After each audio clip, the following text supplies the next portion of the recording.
Why do you think you were targeted? I can just assume. I mean, I come really, really hard against 45. I come really, really hard against his administration.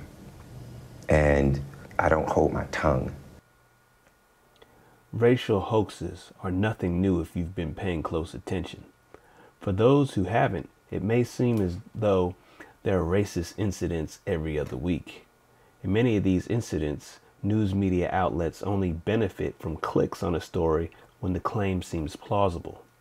Yet, as soon as the facts come out and the story begins to fall apart, then it seems to lose a lot of traction as a headline, and somehow it usually ends up buried in the fine print of your favorite news media website, if it's even printed at all. The fact of the matter is that racism as a headline news story is almost a sure thing in terms of potential clickbait. His attackers hurled racial and homophobic slurs. Two people yelled racist and homophobic slurs. Racial and homophobic slurs. Not only homophobia, we're talking about racism. We're talking about hate with steroids. They are looking for two suspects who were apparently wearing Make America Great Again hats. The offenders uttered, "This is MAGA country." For politicians, it gives them a group to rally behind in hopes of gaining votes. Speaker of the House Nancy Pelosi tweeting the racist, homophobic attack on Jussie Smollett is an affront to our humanity. And Senator Cory Booker said the vicious attack on actor Jussie was an attempted modern-day lynching. Kamala Harris calling the attack an attempted modern-day lynching. It stands to gain the news media loads of clicks, views, plays, and most importantly, ad revenue. The Jussie Smollett case isn't any different in that regard. What is different, however, is that a celebrity rather than an average Joe seems to be the one who sought to gain something from playing the victim. Now, why has being a victim become more desirable than being a hero or a famous actor / singer these days? Let's consider culture.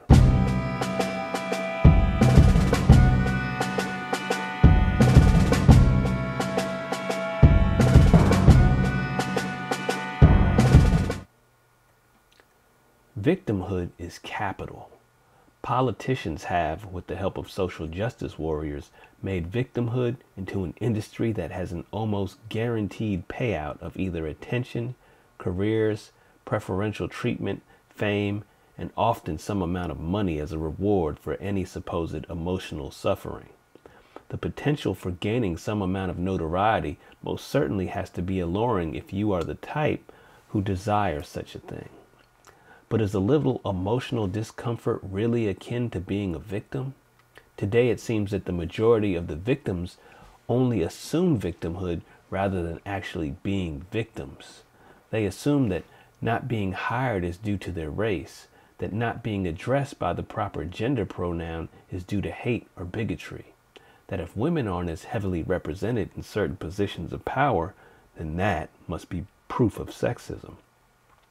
But none of those things are absolute proof of anything, as there are many other factors to consider in all these scenarios. And in most cases, if you're being intellectually honest and go looking for the facts, you will find that the presumption of these people being discriminated against is false. So what can one do when they've spent the majority of their lives believing that their race or sexuality is constantly causing them problems in the world, but now they're famous or have reached all their life's goals unhindered by the thing that they said would stop them dead in their tracks? When they often get in front of the cameras and claim that these issues need to be addressed, but have to be vague about what exactly those issues are. What can people do when they say that sexism, racism, and homophobia are on the rise in the era of Trump, but the hardcore evidence is scarce? They come up with a story like this one. It seems that Jussie Smollett came up with a story, and he, just like many other less famous people, thought he could gain something from fabricating a racially driven and homophobic hoax. Now, many of you know that I have covered several race hoaxes in the past.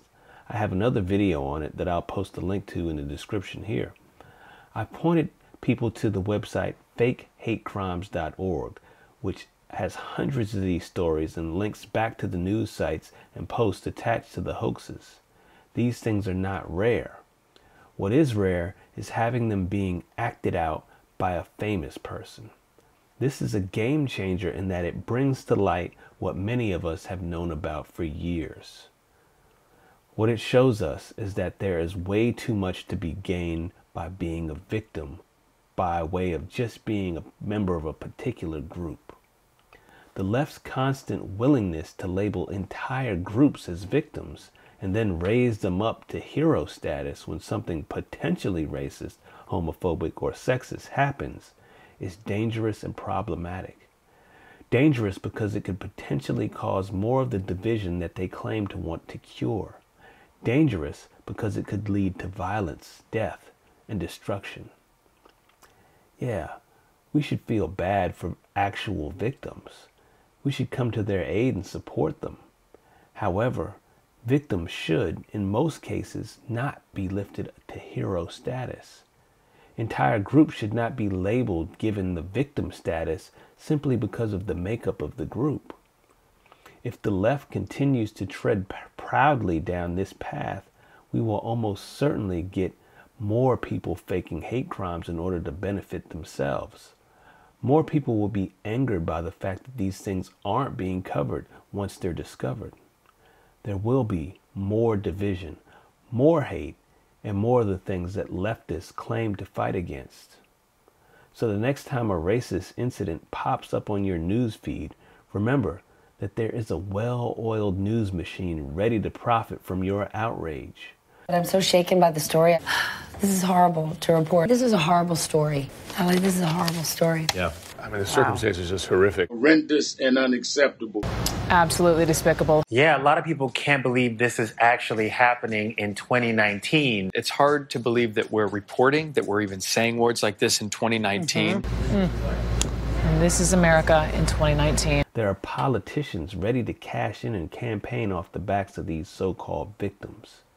These people who are assumed to be victims rather than being proved to be victims become actual victims of abusers who are willing to make use of someone who is emotionally distraught from an incident that may not have even happened in the way the so-called victim thinks. And I know that's a difficult sentence to wrap your mind around, but either way it goes, instead of being so quick to agree that someone has been victimized, take a moment to gather all the facts and then consider culture. I'm Chi Brown. Please remember to share, like, subscribe, and comment. Thanks for watching, and I'm out. If I had said it was a Muslim or a Mexican or someone black, I feel like the doubters would have supported me a lot more. And that says a lot about the place that we are in our country right now. The fact that we have these fear mongers, these people that are trying to separate us, and it's just not okay. No more Yaza Baza.